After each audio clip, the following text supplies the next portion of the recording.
quality. You can get up and stretch. You did that last time. It's great. Or get coffee or water or cookies or whatever, whatever you need. Sometimes you just got to stand and stretch. You just have to. It's harder to take breaks, when we have people online. So I'm still going to try to figure that out. But if I do take a break, we'll have to give them something to do. So, or maybe it's like the Super Bowl. You've got that halftime show. That's the time you can either watch the show or go to the kitchen. I'm going to review just for a second. And as I review, I want you to be thinking of any questions that you might have had from last week or even from your own reading. The question that you got up at 3 a.m. and you just couldn't go back to sleep because that one's the one that bothered you, or maybe something else that has caught your eye. But we want to remember that the overarching topic is discipleship, what we're calling eighth day discipleship, which I think is somewhat a unique contribution that Lutherans give to the whole notion of discipleship. Now, I'm going to have to back that up later, but I think it's something that we have to give, and that we aren't caught in going back to the 6 days of creation or even the 7th day, but we move on to the 8th day. Now, that's going to come into play today as we talk about the difference between the Sabbath and Sunday, and how you view Sunday. What can you do? What can you not do? We talked a little bit about that last time. And how does that differ? The Sabbath, which used to be, remember, Friday night and Saturday, if you have Jewish friends, that's the Sabbath. That's the actual Sabbath. But all of a sudden, Christians, we changed worship from Saturday to, which is what day of the week? Sunday. 8th. Because the week ends on Saturday, that was the Sabbath, the 7th day of creation.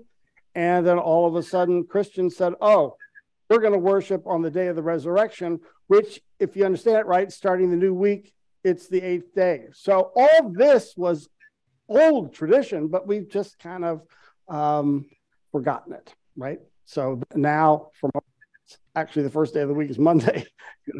And we don't think about actual how the calendar is laid out. So discipleship's the overarching theme. Secondly, and 8th day discipleship. The second issue then is how do you connect your faith, your work? We'll have to define what that is. But some of us work and get compensated for it, right? Get a salary or some money. Others work unencumbered by salary, right? In fact, most of the things we do are unencumbered by salary. The work you do for the church, I assume, other than the pastor, is unencumbered by salary. Family, any time we dedicate to the family is usually unencumbered by salary. When we volunteer in the neighborhood, work for our civic organizations and other organizations, work in political parties, that's usually unencumbered by salary. Oh, yeah. And then there's the one thing you might do that is associated with salary. But so work is not always tied with a paycheck. And we'll talk about how work is related to vocation, the idea of calling. Okay. So work, faith, how does it associate with work? And then this big idea of economics. Okay. That is, and we're going to press it. I don't want to steal my thunder yet, but we're going to have to define what economics is, how it defines, shapes your own life, how it shapes us as a community, as a nation, as a world. What are the big ideas associated then with the whole word and idea, which is a biblical idea of economics? All right. Are we good so far? Any questions leaning into today? Anything that maybe was left over from last week or things you caught in your reading? Clear as mud?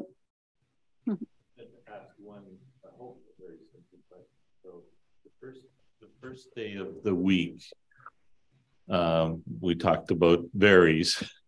Quite often, Europeans the first day of the week is the Sunday, and here we're traditionally it's a Monday in terms of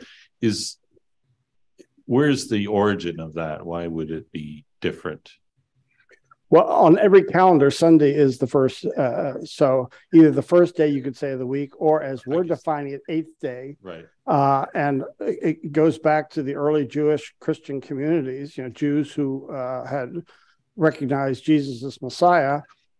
They were still going to the synagogue on Saturday, but then they wanted to worship Jesus as Lord. And so they picked the next day, which was the eighth day, or Sunday, the first day of the week. So, and even in most of the resurrection accounts, it says the women were going to the tomb on the first day of the week. So they thought, oh, this would be the day we would set up then for worship. Now, as the church got to be more Gentile, then first of all, we don't have a Sabbath. That's a Jewish practice. But then I grew up calling Sunday the Sabbath. And the commandment says, remember the Sabbath day and keep it holy. If you're a literalist, that means Friday night to sundown on Saturday. If you're a literalist, you can't just choose your week if you're a literalist. But we Protestants aren't literalists. So we say, oh no, it's honoring one day of the week, which you can designate Wednesday, whatever it might be. But then there's something about the resurrection, because it defines our faith, that took on the tradition. Good question. Anything else? And I want to acknowledge those on the screen. So if you've got something, raise your hands, and someone here will point in your direction, and then you can ask those questions. By the way, you can turn to page 42 if you have the books, and it lifts up this whole idea of the Sabbath and the Lord's Day. And it's really, I think it's interesting because the term you use, and it's often true, right? The term you use is loaded with meaning. So when you talk about the Sabbath, we're thinking about the commandment, right? Remember the Sabbath day, keep it holy. All learned that. But often that is associated with rest. I'm going to rest on the Sabbath. We even say Sabbath rest. And I know all of us grew up with different traditions. We talked about the blue laws last time. It used to be not just your moral decision or your religious decision. In a lot of towns, the blue laws said you're going to rest whether you liked it or not, because it was trying to create a restful environment for everyone, right? So I know in Germany, when we lived there, all stores closed down at 1 p.m. on Saturday. And you had Saturday and Sunday, other than restaurants and ice cream shops, you got to rest. And it was created so people would have downtime, right? Even workers would have downtime. What was your tradition growing up? Did you have that sort of weekend free, or was that not the case? Scotland was, the further north and west you went, the more Sabbatarian it was. Oh, physician, heal thyself. In Scotland, the more north and west you went into what's called Gaeldom, the land of the Gaels, which are Roman Catholic, or far north, which is very strict Calvinist. Sabbatarianism was big. You couldn't buy a newspaper. The ferries wouldn't sail on that day. It was strictly enforced. We had strange blue laws, which meant that you could buy a newspaper or magazine, but not a book. So you could buy a naughty magazine on a Sunday, but not the Bible. And the one store in town that wouldn't open was Marks and Spencer's, and they were Jewish. And their statement was, you Gentiles figure this out. We're not opening on your Sabbath. You guys say it's the Sabbath, we'll close for it. You Gentiles figure out what the law really should be, but we're not opening. And all of that was swept away officially in Scotland in the 90s. Now, we sort of inherit that tradition here of the Sabbath from the Jewish tradition of rest. And if you have especially strict Jewish friends, boy, they debate what is rest and what is work. So the question at home is, after you finish going to the synagogue, whoever's cooking, is that work? So everyone here knows I'm just recently back from Israel. There were Shabbat elevators in the hotel. A Shabbat elevator was one that was programmed to start at sundown on Friday, and the door was open in the lobby, and when you went in, it would close and it would stop at every single floor. So you weren't the one pressing a button to operate the machinery. Now think about the length they're going now to rest, right? Can I walk my dog? Can I fix a meal? Can I push the button on the elevator going up and down? They're trying to honor the commandment to rest on the Sabbath. You also, if you pull into a town, I don't know about Sarasota, but if you have a Jewish population, where do most Jewish people live in a town? It's close, within walking distance of wherever they're meeting for worship, the synagogue, right? So that they don't have to work. And so some would say even driving a car is work. So you'll see on Friday night, your friends and walking down the street to the Sabbaths. So they're all struggling, I guess, and trying to say, okay, what is work? What is not work? And especially in Israel where and New York and some other places where you've got some pretty strict Jewish groups. Boy, they really push this. And of course, we get this sometimes when Jesus is being confronted by the Pharisees who were, love these debates. What happens when your cow falls into a well on the Sabbath? Can you lift them out? And, some would say, no, they've got to struggle there until Sunday when we can then work again. And others are saying, that's ridiculous. You're going to let someone suffer, even if it's an animal, because to honor, is that honoring God? Really? Is that what you're talking about? And of course, then Jesus heals on the Sabbath, and he uses the same argument. Should we not free and liberate people from illness? Is that work? Is that not honoring God? And they're kind of pushing these arguments about rest. But we were caught up. I mean, I think about Sabbath rest as well. And so, and for our family, of course, Dad was a pastor, so he worked on Sunday, but that seemed to be okay. Mom, however, liked the idea of rest too on Sunday, not the big Sunday meal. And often the tradition was you would do Sabbath work on Sunday, which would be you could visit people in the hospital, right? You could make people who were homebound, you could visit. There were certain things that were allowed, and other things like shopping. I mean, for alcohol, that was, of course, forbidden. But shopping, those things, you had to do those on the 7 days or the previous 6 days. So the idea of rest was important.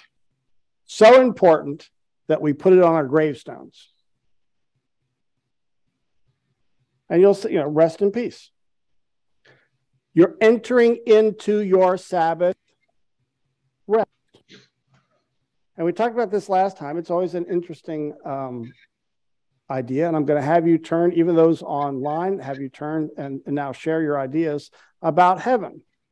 Is it your vision a place of rest where you sit around and the angels serve you meals and I don't know, it's like an eternal happy hour, where someone's constantly bringing things out to you? Or will there be work to do? Are we resting and just hearing Bach on the organ and hearing heavenly choirs and we got this great lazy boy, and we don't have the pressures of our human life any longer, of this veil of tears, as it's often described. We enter into our rest. Or is it about work? Because some of you might say, eternal rest doesn't sound all that appealing. I want to have something to do. I have to have something to do, or I don't feel, I get a little nervous, at home if I don't have a project or even something out in the civic life or at church. I want to do something meaningful. I don't want to just sit around listening to choral music. So I want you to just turn to just natural groups here and online the same way you can do it out loud. Just share briefly, and we're going to take a little survey. Do you primarily see heaven as a place of rest or work? And notice the Lord's Day was always considered the 8th day or the first day of the week, Sunday. So those are the two terminologies that we often use. The one is the Sabbath, which comes right from Scripture. The other is the Lord's Day, which is always talking about Sunday, the day of resurrection, which we then somehow now conflate. We put those terms together without, at least me, without thinking a whole lot about it, realizing that whatever term you use, you're bringing baggage with it. Because the 8th day was always considered a day of work, first day of the week for Jews. But the biblical tradition was you rest on the Sabbath. So just briefly, when you think of heaven, is it primarily the Sabbath, a day of rest, or is it the Lord's Day, a day of work? And for the people online, if you just talk to each other, Justin is silencing it so we don't hear. So your conversation will be with each other, and then when we all come back, then we'll be able to hear if feedback's required. So online, feel free to chat amongst yourselves. Good. Hey, Herb, tell us the right answer. I expect to be wearing overalls under my heavenly robes. According to Revelation, all the time would be real boring. Yeah. According to Revelation, we're going to be super busy glorifying God. Good for you, Janet. I've always thought it's the time where we'll reconnect with friends and family that have preceded us. Sort of the eternal family reunion. So you consider that work or rest? That's a great question. Who's making food? Somebody's got to cook the meal. I don't know. Yeah. Somebody has to organize. Yeah. Somebody has to organize it. Yeah. That had to be done on Tuesday of last week. Yes. I just think it's going to be just the beauty of everything there, and the music and the angels singing, and it's just such a magnificent picture in my mind. Well, here's a question again for Pastor Herb. I mean, to what sense will we even have a sense of time? I mean, I don't know that we will have a sense of time. It's eternity. Yeah. In eternity, there is no time. See? You're passing from a life that is timed to the earthly clock, and it's like going through a door and suddenly finding there is no time any longer. And there's no darkness. Yeah. Again, good. I actually encourage Pastor Ken to consider doing one of the study sessions on and what it will heaven be, because I've read enough lately that I'm totally confused as to what heaven will be, because it seems like the scholars do not agree on whether it is, should I say, a recreation of a happy earthly life, or it's some combination of earth and heaven as we know it today, or it's, as our childhood told us, that it's something up there that's going to be more what Janet was describing. And as I get older, I guess I'm a little more curious as to what heaven's going to be. And I honestly don't know anymore. The more I read, the less I know.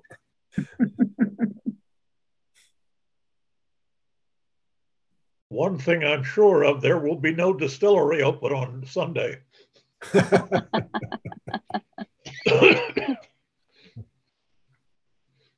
One thing I didn't realize is that, I mean, you read about it, that there will be a new heaven and a new earth, and that never really made sense to me until I just finished up this in-depth study of Revelation, and why there needs to be a new heaven created. And the study I was doing was saying because right now Okay, Satan has. Sorry to cut you off, but stay in your group. I'm gonna come back with another question.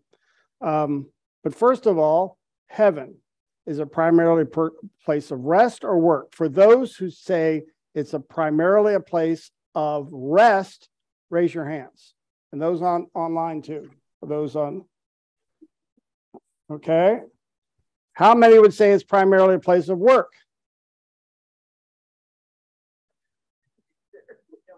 And the right answer is Either the one. Bible completely confirms that it's both. Okay, so you've got both. All right. It was a trick question. I'm sorry. I think you find both traditions in Scripture, and I think I was listening to some of the comments. Part of it is rest for those who are weary, for those who have been sick, for those who've had a tough life, and there is that sense of now I can rest in the Lord. And there's also the sense the Bible talks about it that we're going to be given work to do. We're going to rule the universe, right? And Billy Graham used to say he was looking forward to his planet to run. Kind of drawing from that tradition. So it's both, and so we want to make sure when we talk about, we use terms like Sabbath or the Lord's Day, we're remembering both ideas of rest and work. Very important. Now, what is your attitude toward work? I mean, is work positive? Is it a means to an end?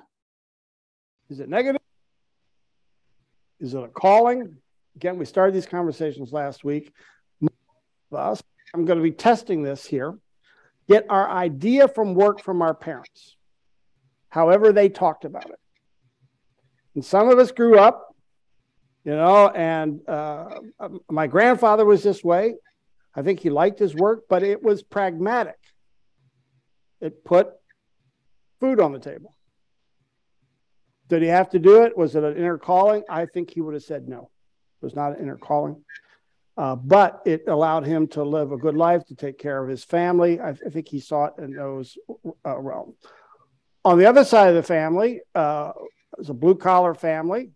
Work had a negative ring to it. Work in a factory, again, pragmatic. It helps put food on the table, but there was a lot of negative things associated with the daily grind. The language we use, right? The daily grind.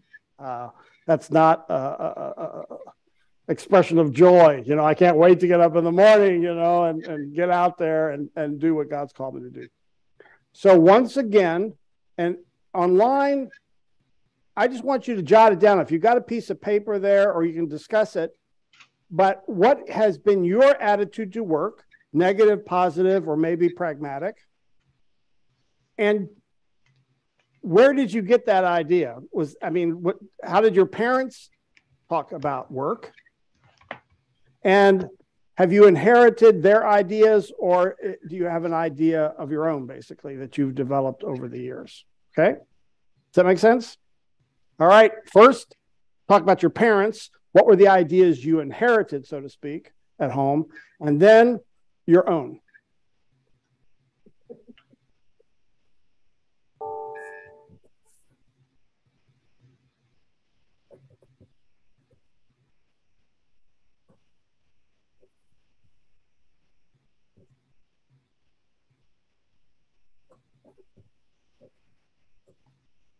The work that each of my parents did was work that they enjoyed doing. But it was pragmatic as well. Yes. It was not necessarily what their parents had done. It was both a calling and also a pragmatic means to be able to put food on the table. Yeah. Okay. Another trick question, both. Huh? Yeah. I think we have come to something of the same conclusion. Work was something certainly that my father enjoyed doing. And I believe that my mother enjoyed doing when she was professionally employed as an art teacher. But there were also pragmatic aspects in being able to afford a home and all that takes to be able to supply that home with whatever is necessary. Including food. And sometime being able to supply reflect your parents' the needs attitude, of others in the family. or have you your own a different approach to work?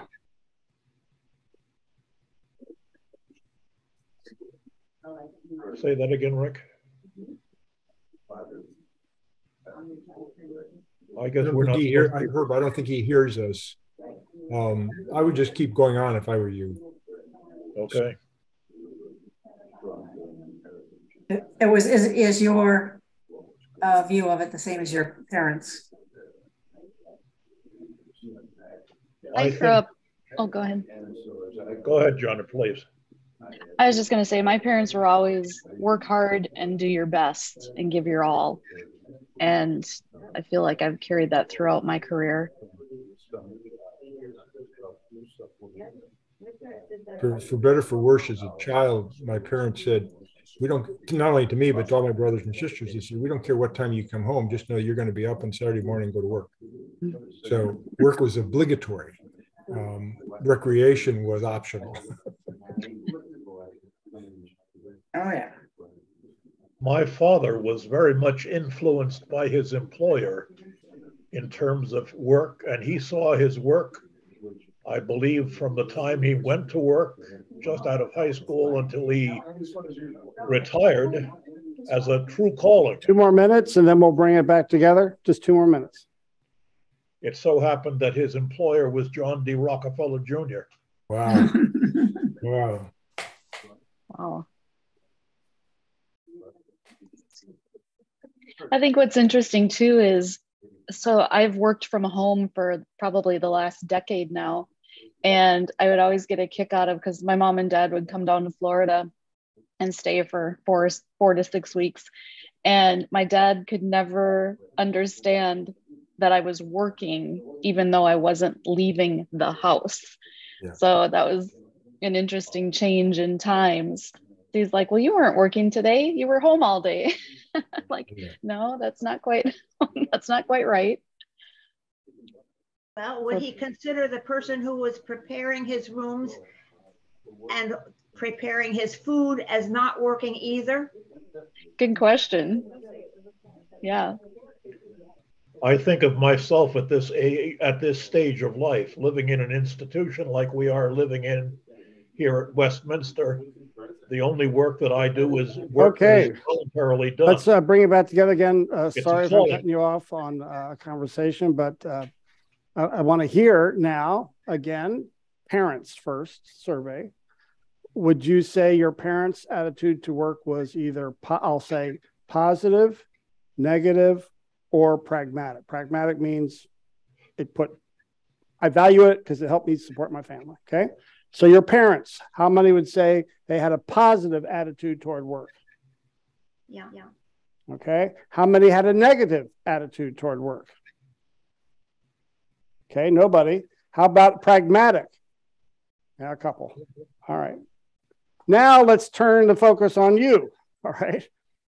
Your attitude toward work. How many have a positive attitude toward work? Only, I just want to note, only the pastor didn't raise his hand. I'm just saying. How many had, well, everybody rose their hand, so nobody's negative or pragmatic, okay, right? Now, I want you to turn to page 24. We're going to do a little brief history of work because it plays a big role everywhere, but especially here in Sarasota. Because attitudes toward work have changed over the generations, over the centuries, really. And so let me read, and you can follow along again on page 24 under the history of work. Many Christians never think about how their work connects to their faith. In fact, Sunday's faith experiences are often segregated from Monday's work. We're going to talk about the divorce between Sunday and Monday, especially when it comes to work. A short historical review reveals how many of our attitudes about work are inherited from other cultures, especially the Greeks. Most ancient cultures had a low view of manual labor, saving high praise only for the favored life of aristocrats, nobility, and military generals. The Greeks acknowledged some value in work, especially the elevated farm work, because you were putting your hands in the soil and creating. There was this ideal also of, I guess we call it today, the gentleman farmer, you know, where you might be a military guy, but you've got that farm on the side. That's how you raise your crops. But the value of menial labor with one's hands paled in comparison to the life that incorporated philosophy, the arts, music, and culture. Leisure time reflected good fortune and the God's favor because it allowed a person to follow the contemplative life. As a result, Greek life was designed around the many serving the few, servants, slaves, and workers in the lower socioeconomic positions, supporting the contemplative lives of the elite. Okay, sound familiar? Mm-hmm. Because we inherited that. Medieval spirituality kept this Greek distinction largely in place, referring to this dual track as the contemplative life and the active life. Each had its place in society, but the contemplative life reflected a higher spirituality and thus was chosen by most priests and monks, right? So they studied philosophy, they studied the arts, right? They spent time in prayer, the contemplative life. True discipleship then was defined by the clergy. Their vows of chastity, poverty, and obedience wedded them to the higher demands of God outlined in the Sermon on the Mount. This is very important. In the medieval understanding of spirituality, those three vows come from the Sermon on the Mount. No one was held to abide by that standard except for the priests and the monks. The rest of people, the hoi polloi, only had to obey the Ten Commandments. And that's the way it was put. Only the Ten Commandments. The higher spirituality was the Sermon on the Mount, but that was the contemplative life because only those,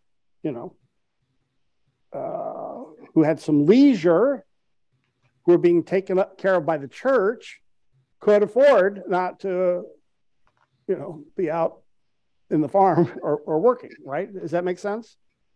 So there was a trade-off. The church says we'll take care of the monks so they can practice a higher spirituality, and the priests will take care of them for that reason, right? But everybody else is going to have to work, because what tainted your spirituality, so to speak? Well, for men, being with women, that wasn't good for your spirituality. That's what's thought. So you had to then have a vow of chastity, because marriage, sexuality, children, family, that's all a lower brand. Better that you can live by yourself, better to live with yourself than burn, so to speak. That was kind of the idea. But also, what else could taint your life? What was negative to spirituality? Money. So to be truly spiritual, I can't have a wife and I can't have money. So the church said, we'll take care of that too. We'll have all the money. We'll take care of you. So your spirituality can stay top shelf. And the third was, you always want to make your own decisions. The church said, we'll take care of that too. We'll make all the decisions about your life, right? So you had to vow obedience then to your bishop. And that was to maintain this elevated level of spirituality, of contemplation, living in a monastery, for example, or even the priest would live that way. You have the Dominican friars and the Franciscans, these great preachers, but they lived a life of poverty. They went around begging. And so then even poverty was seen as an elevated spirituality because, again, you're not tainted by a good bank account. So is this starting to make sense? And they got it from the Greeks. So medieval spirituality kept this Greek distinction between the contemplative and the active. Each had its place in society, but the contemplative life reflected a higher spirituality and thus was chosen by most priests and monks. True discipleship was defined by the clergy. Their vows of chastity, poverty, and obedience wedded them to the higher demands of God outlined in the Sermon on the Mount, while the common worker was given lower standards, right, which was the Ten Commandments. The workers were then merely to follow the Ten Commandments, and that's the way it was actually expressed. Although few Protestants today would use these terms to describe the dual nature of work and spirituality, attitudes toward work have remained remarkably similar down through the ages. And we know that because we live in a retirement community here in Sarasota, right? I get to work till I'm 65, but then there's those lucky people who get to retire because they did so well when they were 50. You know, they moved down to Sarasota and got the house early on. Because we see all those pictures, right? And they're in our heads. Go to Florida, relax, you know, and live the contemplative life. Now I can go to the museums. I can travel. I can do the things that I always wanted to do because I'm unencumbered by work. Now we know it doesn't play out that way, but that's often, I would say almost everybody I know who's retired says they're busier now in retirement than they ever were when they worked. I mean, it's a funny, nobody tells you that though, that, you know, you're going to get real busy now once you stop pulling a paycheck. But here, as many Christians imagine then, and I would say my brother was like this.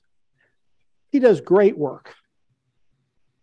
He makes a good living, but he does not see his work, he's in manufacturing, as a call from God.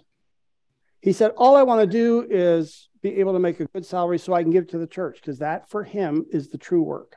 Evangelism is the true work. And he delights in being generous to his church, because that's the true work of God.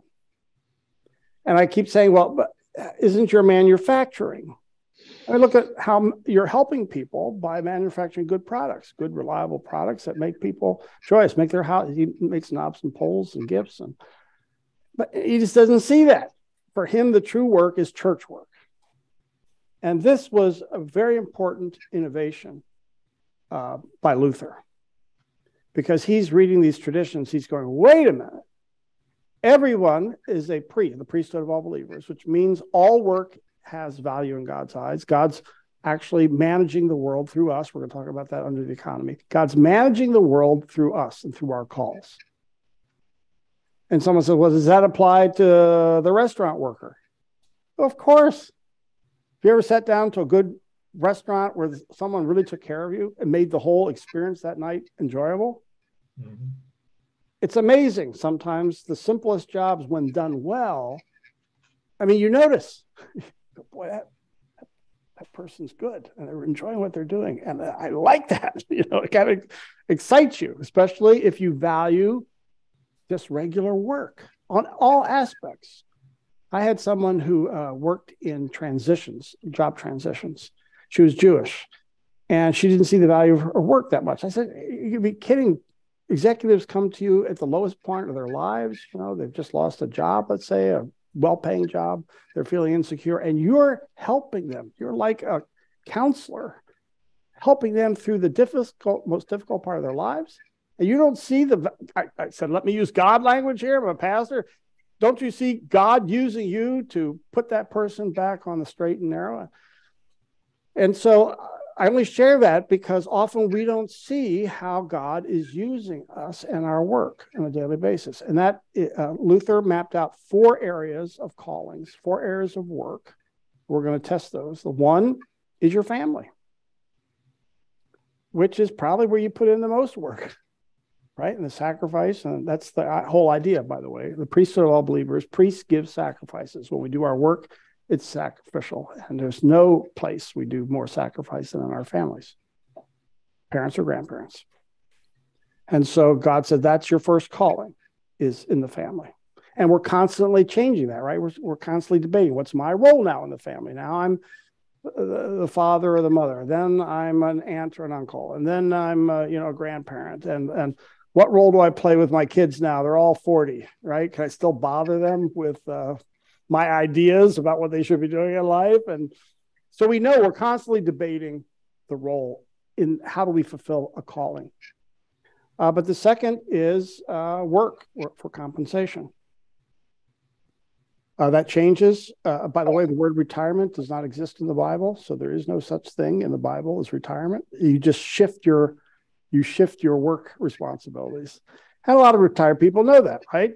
I used to work for whatever company, and now I'm giving a lot of time to local organizations that I feel strongly about, right? I think they're doing good work, and I want to use some of my expertise, or maybe I go to school and mentor kids or whatever it might be.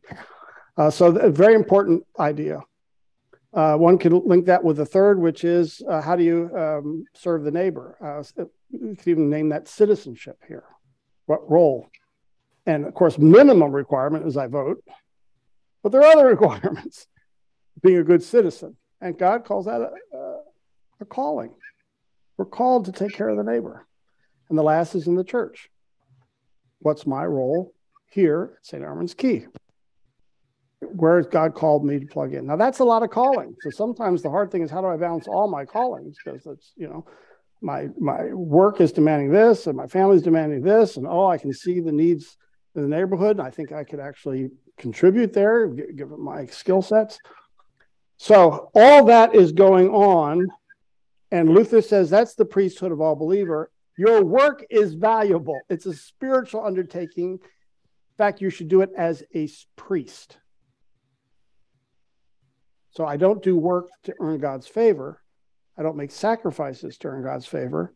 But because of the favor I get through Jesus from God, I now give to the neighbor through these callings. That's kind of Luther's idea of the priesthood.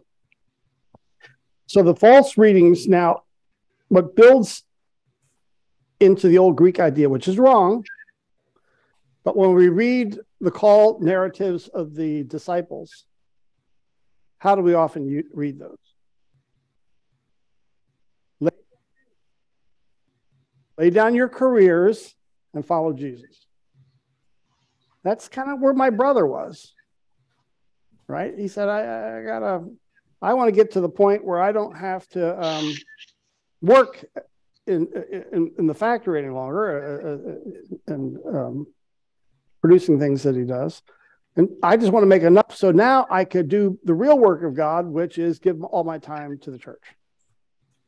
That's how he wants to understand retirement. He loved to retire early. He might be able to do that. So he can give more time to the church. Again, he's valuing the church work, but what is he not valuing? It's just the great job that he's been given in manufacturing. And he's good at it. Keep saying he's good at it. So here's that 2 layers of spirituality that can creep into our thinking pretty quickly. And here Luther says at the bottom of this section on page 25, and we read that even to the call of the disciples, right? If I really want to follow Jesus, I got to give up my family, got to give up my career, to follow Jesus, which is not a good reading of those narratives. This false reading of the call narratives and the resulting lower view of daily work is exactly what Luther questioned at the time of the Reformation. In one of his most famous works, The Babylonian Captivity of the Church, he writes, "Therefore I advise no one to enter any religious order or the priesthood. Indeed, I advise everyone against it, unless he is forearmed with the knowledge and understanding that the works of monks and priests, however holy and arduous they may be, do not differ one whit." That's a loose translation of Luther. He used more colorful language there. "Not one whit in the sight of God from the works of the rustic labor in the field or the woman going about her household tasks, but that all works are measured by God by faith alone." So that's what we bring to every. How do we do every? By faith alone. All right. Now, does that make sense? By the way, that's a unique view that was sort of that was our Lutheran contribution, so to speak, to the understanding of discipleship and how God was managing the world. Okay. So before I move on, any questions? So we're going to move to page 39. If you're, yeah. Thank you. I always like testing things with the extremes. Yeah. To really see where it goes. So I can think in my mind, I'm sure everybody else can, of, that you are working and doing, contributing. And there are certain things that people could be doing that are not, let's say, good things. So if you're contributing, how do you measure that it's good? Because there could be different interpretations. You could be doing something illegal, but you could be creating and that sort of thing. So that's the extreme I'm thinking through now. Who draws the line, and where do you draw the line? And it's a continuum sort of thing. I'm going to answer this simply, but it's actually more complex than what I'm going to make it appear. But finally, we'd say, you're going to have to answer that, because you're going to have to answer before God and how your faith matches up to what you're doing. Because sometimes I can see something that nobody else can see. I'm doing something that everybody else might classify as wrong. But I really feel strongly, right, that God's taking me in this direction. Extreme example, Dietrich Bonhoeffer enters the plot to kill Hitler. Now, if you ask Bonhoeffer at the time, is that evil because you're breaking a commandment? He would have said, yes, I'll be judged by God because I'm breaking a commandment. And yet, that's where faith is taking me. All his colleagues disagreed with him. They wouldn't even put him on the prayer list when he was thrown into prison. The clergy would not put him on the official prayer list because they all saw this as, okay, Hitler might not be a good guy. You can't kill him. You can't do that. And Bonhoeffer said, well, you're right. However, that's where my faith is taking me. He doesn't justify it. He says, I'm still going to be judged. So it's a very nuanced position, right? So other times your colleagues are right. You probably shouldn't be doing what you're doing, We can give, Luther. Everybody thought he was wrong too. One person standing up to Pope and Emperor. Sometimes your faith takes you into some interesting ways. Some of us went through that when we got married, right? We were sure God had brought the right man into our life, and maybe the family disagreed for a while. Maybe they still disagree. I don't know. I know a lot of people have stories like that, and they were convinced. I mean, they would have used God language here, that God had brought this woman into my life, and to heck with everybody. I think everybody's wrong, but you're tested. It's a serious test, right? It wasn't like, obvious. So you can go on with work. I think what often happens is I'm doing some work, and now I feel morally compromised. There's something about the work that I now realize, maybe I heard a sermon, maybe I read something in the Bible, maybe it's been eating at me, and I realize I cannot do what I've been asked to do any longer. And then the question is, what do I do? Do I change? Is this God's way of changing my calling? Do I confront management or ownership or whatever it might be? And that's often how this plays out, that my faith now puts me in a position where I can no longer walk that path. And that happens a lot, actually. Yeah. I think they're called golden handcuffs. You're making such good money here, but you're morally compromised. Now what do you do? Because you're afraid if I leave, I'll never get, the salary that I'm making at present. Anybody else? Great.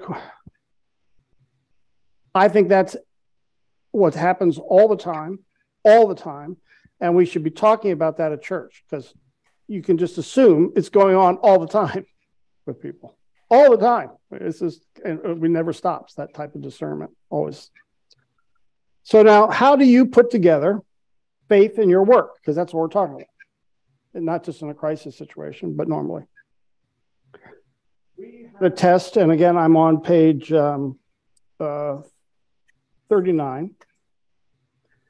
My assumption is there's a divorce between Sunday and Monday. That what we do on Sunday, for most people, has absolutely nothing to do or no connection with what they see they do on Mondays. It's like two worlds.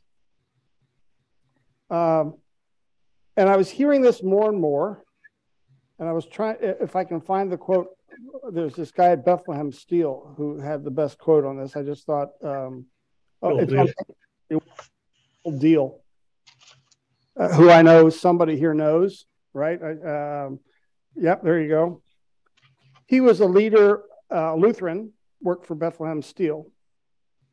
And I felt convicted when I read this, personally, because I thought it applied to me. He said, you know, again, what we do on Sunday should connect with what happens on Monday, which means as a pastor, I should be concerned about what people are experiencing on Monday and their work, right? In almost 30 years of my professional career, my church has never once suggested that there be any type of accounting of my on-the-job ministry to others. Again, not just my job, that's my ministry, God's calling in my life. My church has never offered to improve those skills, which could make me a better minister at Bethlehem Steel, nor has it ever asked if I needed any kind of support in what I was doing. There has never been an inquiry into the type of ethical decisions I must face, or whether I seek to communicate the faith to my coworkers. I have never been in a congregation where there was any type of public affirmation of a ministry in my career, which was as a sales manager at Bethlehem Steel.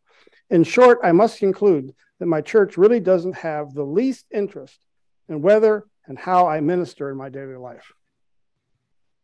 Woofda.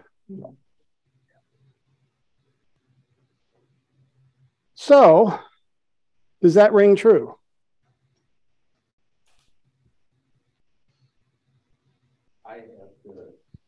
I was blessed.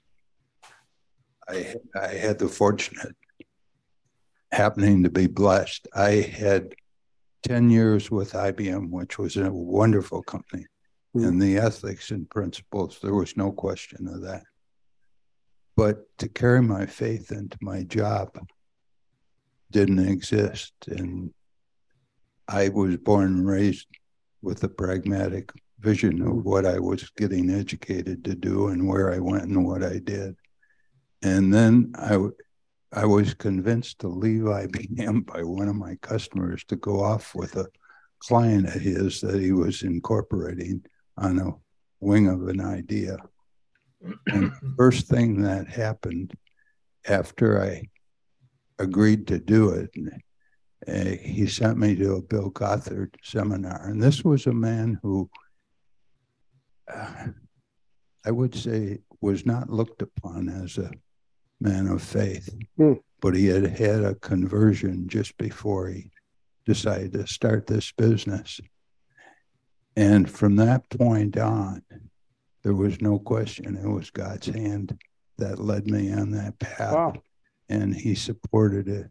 We had prayers at events where we had a couple of thousand of salespeople for a major event before they ate.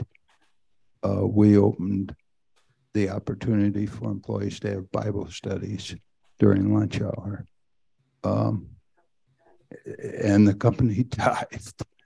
He accepted the fact that we wanted to put a tithe into where the profits went. Oh. So that was a blessing. And as I read your book and as you talked about work being a call, that was a call. You saw it there. God had a path, and that was a call. Yeah. Would you say the IBM was a call? It was part of the path because it gave me the experience and training and opportunity to contribute to what I was called to do on the next job. Yes. Now, if we had more time, I would ask, because what I found is that most people have figured out for themselves how to connect faith in their work, right? Like you were saying, one prepared me for the other. And the second job here seems to have been more upfront in the connection of faith and work, and where the IBM might have been more subtle. But a lot of us didn't even have the language of how to do that. In fact, some of us were taught you to keep your faith out of work. That's proselyte. You're just going to tick people off, and that's not what we expect. We want the divorce between Sunday and Monday. So as we talked about this, what we did at Emmanuel in Naples is we did a visit of 100 people by our staff to ask them how they connected their faith and their work. And we asked the same questions. We took surveys, figure out results. And you'll see the results of that on page 39. And we use the work by David Miller. He's at Princeton, A God at Work, where he writes about the history of spirituality and work, and how we've changed as a church and our ideas about the relationship between faith and work. Because sometimes, and we used his schema here of there's 4 E's. You'll see evangelism, ethics, enrichment, and experience. Because sometimes when we visit people and we say, how do you relate your faith in the work? They say, I just have no idea. Never thought about it. And then we go over this schema, this matrix, and they say, okay, I can answer you. Actually, I have been doing that. I just didn't have the language for it. So that's why I want to use this. He'd say usually there's 4 ways that people connect faith in their work. One is evangelism. That is, work is a place for me to witness to my faith in Jesus Christ, either directly with my words or the quality of my work, my actions, which, people know. You go to church, they usually have some idea. Like you said, you knew the one guy, but you hadn't, you had a different idea about him at the time. So people know, and then your work reflects on you either positively or negatively. That's evangelism. Ethics. This is the place where I live out my faith through strong moral commitments and values. So one would say, for example, what I heard you say is IBM was not a Christian company, but they lived their values and their ethics that resonated with your faith. So otherwise, you probably would have said, I couldn't work for IBM. So what are you asked to do? How does the company reflect your own values? Because it's really hard to stay in a company when after a while you discover, something at the top is fishy. And, you just say, I don't want to be part of that. I just don't want to be a part of that. So ethics is a way. Enrichment. This is, I feel that God has wired me a certain way with certain skills and abilities. And I feel like I'm serving God when I am in a workplace that uses my skills and abilities. And on the opposite side, I don't feel called when the workplace doesn't use my skills and abilities, because we've all probably been in places that just didn't see us and our skill sets and didn't use them very fully, right? So it can be a very strong spiritual experience if you're at any place. I'm talking about volunteering, church work, out in a company, wherever it might be, where you're being used the way you feel like you've been wired and built. It's very wonderful. And the last one is experience, where I actually am able to do something I feel called to. There's this strong sense of inner calling. Sometimes the calling comes first. Sometimes the job comes first. And then you say, wait a minute, I really like this. I'm sensing a new calling in my life through this work, right? Those 4. Now, our people all use all 4 of those. Can you guess which one they use the least? Remember, this was in a Lutheran congregation. Evangelism. And it's not that they didn't want to. They had been trained you weren't supposed to. That would be breaking company rules. And even if those rules weren't written, they just felt that's kind of how it is. So all of them had learned to use one of the 4 E's. Most of them used 3 of the 4. Or 2 of the 4. And they were aware of the fact, and none of them were trained how to do that at church. And like I told you with the Bill Deal quote, I wasn't trained to help my people do that either. In fact, one person I interviewed said, well, did you learn that at church? No, everyone had a mentor. Either their parents mentored them in this area, or they had someone from college, or like a boss early on who was just a wonderful human being and mentored them. Everybody learned how to connect faith in the work somewhere else, but not at church. Which meant they were doing the work of connecting faith and work, but they were almost never using Bible passages.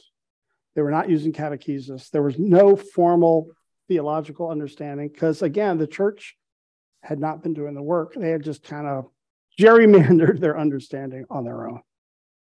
And so then our commitment was, how do we do this more directly and intentionally at church? Because your church should be a vocational hub where we're constantly coming and helping each other discern how to connect, not just faith and work, but also faith and economics. So I want to shift now to economics, but only, first of all, are there any questions on this faith and work first? These are the basics that we're going to take into next week when we start the catechism. So when you did that at your church, when you 100 interviews, and you had to do what we tried to do as clergy. We wore our collars. I rarely wear a collar in Florida, but we did to visit someone, interview them at work. Some of them had to be shorter because their lunch breaks were shorter. Some could, give us an hour. But you can imagine when a pastor comes in wearing a clerical collar and visits you at your work, guess what all their colleagues are thinking? They're dying. Somebody's dying. Yeah, someone's, oh, we're sorry, Jerry. Yeah, no. And then they got to witness. They say, no, my pastor's interested in my work.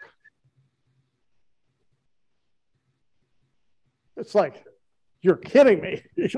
He's, really? I mean, that must be some way to get at your money. No, he's interested in helping me live the Christian life. And so that's what we were talking about. Ooh. Yeah. Okay. So I was going to ask you, how did that, when you lit that flame, so to speak, became dynamic, would be my guess, in your church? What were the results of it?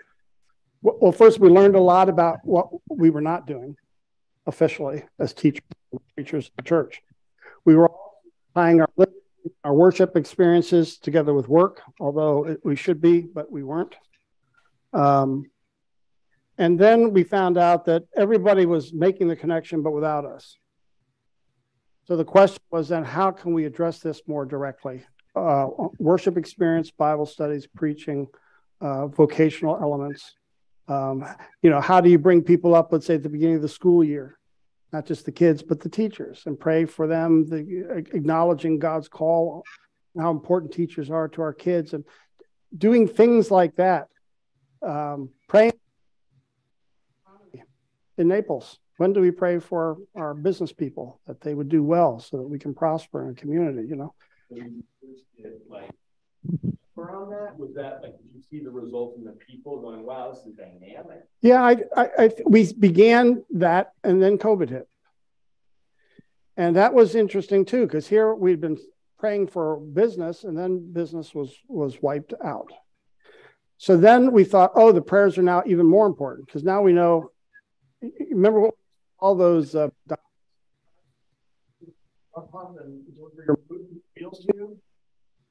essential workers.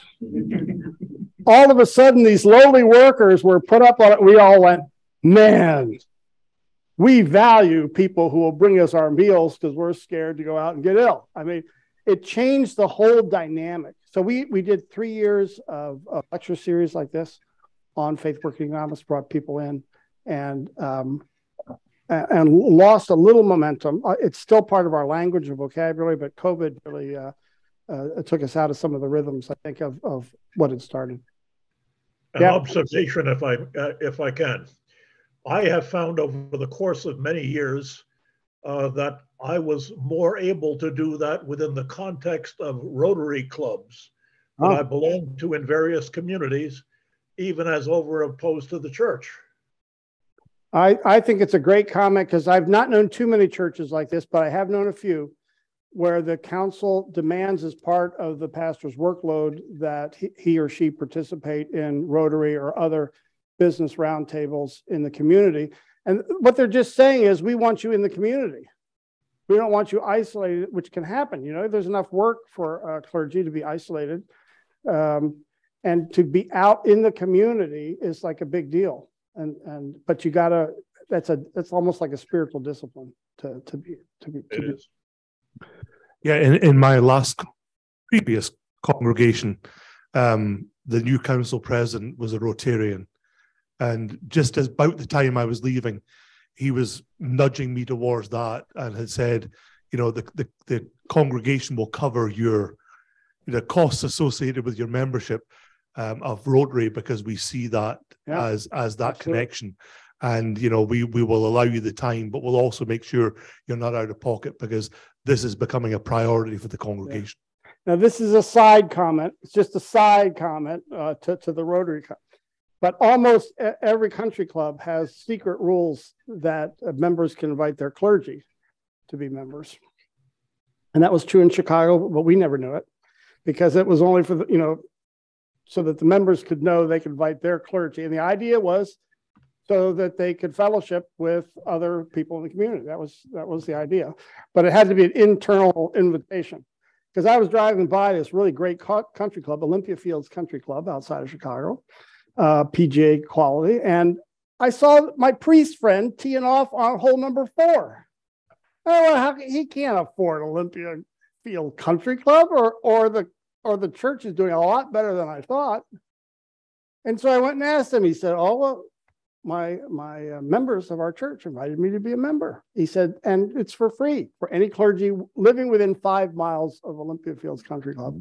Oh, and he said every country club has the same rule. So the Longboat Key Club give full membership to clergy on St. Armand's and Longboat Key. Yeah. So all of the ministers, the rabbi, the priest, and all the way down to me, we all have full membership. Now, full family membership, which is an expensive proposition. It is. But think about that. That's not the clergy demanding that opportunity. That's the community saying, will you be with us, right? Will you participate? That's really fascinating, isn't it? So now let's move to economics. And I have to ask, how many here went to college and your major was home economics? Anybody? Can anyone remember home economics departments? What college? What university? At Valpo. All right. Do they still have a home economics department? I bet they don't. Probably not. What's the story there? What was home economics and why did it die in the that's probably the early 70s. That's right. That's right. Young women in high school had home economics and the boys had shop. Unless you're on the football team, and then sometimes they'd give you home ec too, anything for a good grade. What was home economics about? By the way, they only did it in high schools after the colleges because that became a dominant force in the latter half of the 1800s. And it made sense because home economics was how families could thrive at home, given that many of them were living now as immigrants in new areas. So they didn't know the crops, they didn't know the geography, they didn't know not just food production, but also how to make clothes. It was a different challenge. How do you run the family? How to run a modern family? So if it's not an agricultural family where it's just 10 kids, that's what you want to run the farm. What's the right amount of kids? How do you raise the kids? How do you balance checkbooks? How do you cook nutritious meals, right? What are the new appliances out there for women at that time to be more economic in the use of their time? Remember, in Africa, you're still going down to the river and carrying water, not very efficient. And they were saying, well, a lot of women aren't working efficiently here in this new United States. We're going to help the families. The focus was primarily on the woman, of course, but it was how do families thrive? And how can we put the most modern understanding of technology and food production in the hands of, in particular, women so that they can thrive? And this thing took off. It starts in the United States. It spreads all over the world. And then went from college to universities, especially your land-grant universities, University of Minnesota, University of Iowa, University of Michigan, to elevate the family, because they felt like if we can help the family thrive economically, the country will thrive. So it was a pretty interesting idea until the 70s, when it was not hip, right? Because it was only focused on the woman, and many thought, oh, we're just trying to keep her at home as a homemaker, not allowing her to go out to the world and do whatever she wanted to do. However, we still have home economics all the time. It's just not called that. Like if you go to some of the restaurants now, or you go to markets, you'll talk about seed to table, what's the most organic products, what's the healthiest food to buy, how do you cook better, how much should we be eating, what are the new appliances, how do they help, how do you run the economics of the home. We don't use checkbooks. Well, we sort of do a little bit, but not like we used to. Yeah, all that stuff, how to run economically the family, it's gotten to be actually quite nuanced and detailed now, even how to run your finances. Most of us have to hire professionals to help us run our finances because it's become so complicated, right? But it also, if you go into a hospital to know how to manage healthcare, you almost need a professional there as well, because all of a sudden you have to make decisions. You're not necessarily prepared for those decisions. Oh, and I was supposed to have these 5 legal documents already finished before I started any of this. I didn't know. I have 2 of them. I don't have all 5 of them. So life has gotten so complicated. That was home economics. How all these dimensions of the home, not one dimension, all the dimensions. It wasn't just cooking. It was raising the children. It was the economics. It was how do you put all this together? If you've in Europe and now you come, if you're in Scotland and now you move to Sarasota, what do I eat? Can I eat a palm? Is there something edible here? What's palm salad? When I go to the grocery store, there are different fruits. What's good? What's not good? Okay, so we get the idea. The idea of economics always had this implication of, first of all, and anybody who's been in a business knows it, here in the church you know it, first of all, you can't make any decisions about your economic life unless you have, first of all, the overall arching story. What's our goal? What are we trying to achieve?